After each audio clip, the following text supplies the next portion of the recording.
গোপালগঞ্জের মুকসুদপুরে Salina box বাজার সংলগ্ন কুমার নদে বৃহস্পতিবার বিকেলে অনুষ্ঠিত হলো ঐতিহ্যবাহী নৌকা বাইচ প্রতিযোগিতা ও গ্রামীণ মেলা। নদীর দুই পারে হাজারো মানুষের ঢল নেমেছিল এই আয়োজনকে ঘিরে। দুপুর থেকেই নদী পাড়ে জড়ো হতে থাকে আশেপাশের গ্রামের মানুষ।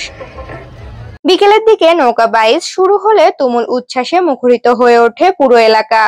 এক একটি নৌকায় 20 থেকে 30 জন মাঝি দাঁড় টেনে ছুটে চলেন নদীর বুক চিরে। মাঝিদের একসঙ্গে ঢাকঢোলের শব্দ আর দর্শকদের করতালি মিলে কুমার নদ তখন উৎসবে পরিণত হয়।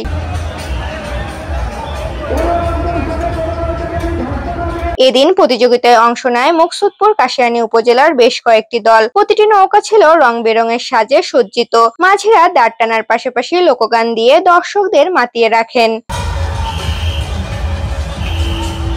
প্রতিযোগিতা শেষে বিজয়ী দলকে ক্রেস্ট ও পুরস্কার তুলে দেন অতিথিরা।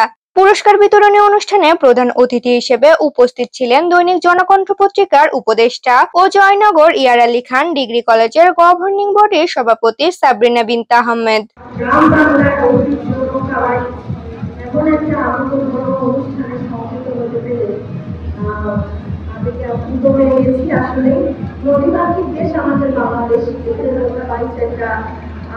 অনন্য ঐতিহ্য আমাদের সংস্কৃতি, আমাদের কৃষ্টি কালচার জড়িয়ে আছে এর সাথে।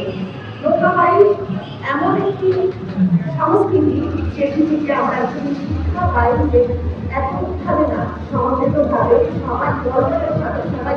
বিশেষ অতিথি হিসেবে উপস্থিত ছিলেন উপজেলা বিএনপির সাধারণ সম্পাদক তারিকুল ইসলাম রাজু, পৌর বিএনপির সাধারণ সম্পাদক মোহাম্মদ মশিউর রহমান মিন্টু, মুকসুদপুর থানার সেকেন্ড অফিসার সুকান্ত বাউল, গোবিন্দপুর ইউনিয়ন বিএনপির আহ্বায়ক রবিউল ইসলাম, উপজেলা কৃষি বিষয়ক সম্পাদক মোহাম্মদ বাচ্চু শেখ ও মহিলা বিষয়ক সম্পাদক ফারজানা মাহবুব। নৌকা বাইচকে ঘিরে নদীর পাড়ে বসে ছোটখাটো মেলা। সেখানে মিষ্টি, ঝালমুড়ি, খেলনা, গ্রামের হস্তশিল্প সহ নানা পণ্যের দোকান বসে। ফলে প্রতিযোগিতা ছাড়াও এলাকা জুড়ে সৃষ্টি হয় উৎসব মুখর পরিবেশ। স্থানীয় প্রবীণরা জানান, কুমার নদে নৌকা বাইচ একটি দীর্ঘদিনের ঐতিহ্য। একসময় এই আয়োজন প্রায় হারিয়ে যেতে বসেছিল।